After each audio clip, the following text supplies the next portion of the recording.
Hello, I'm Mary Gordon from Roots of Empathy. I'd like to speak to parents about their important role of speaking to their children about racism. We live in incredible times, and your children are witnessing things that you wouldn't have imagined they would see in their lifetime. So we have an opportunity here to talk to the children, to listen to the children, your school-age children, about what they're thinking, about what they're seeing. And it's interesting that we always realize the power of the parent to help the child come to terms with the world that is. But now is the time that you can have really important and deep conversations with them, those awkward conversations. So when we tell our children that we worry about what's going on, we're concerned, when we talk about what's unfair, all ages of children can understand the issue of racism from the concept of unfairness. If we position our discussions around what's fair, we have a very strong starting point, because children do understand that what hurts my feelings is likely to hurt your feelings too.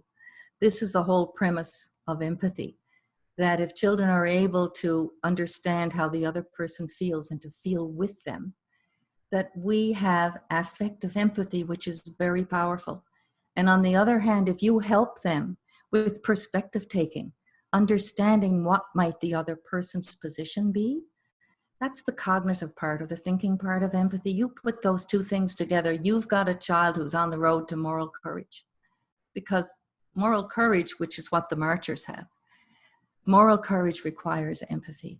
And these days require you to be the leader for your child, to give them the chance to say what they think with no audience, to know that you're going to receive all of their questions without judgment, because they're going to go out one day, and hopefully in the foreseeable future, and they're going to be involved in conversations or see episodes of racism.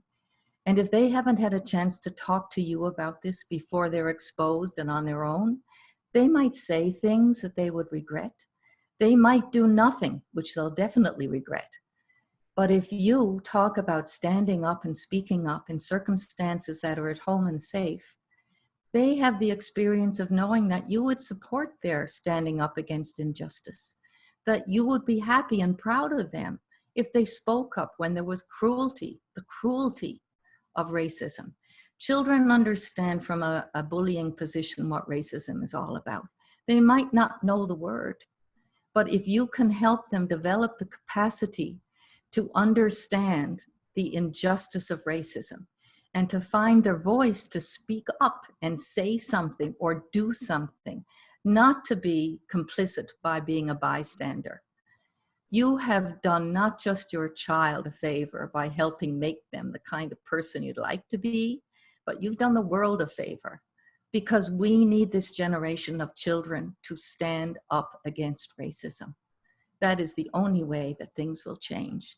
And your child is tomorrow, and you are there today.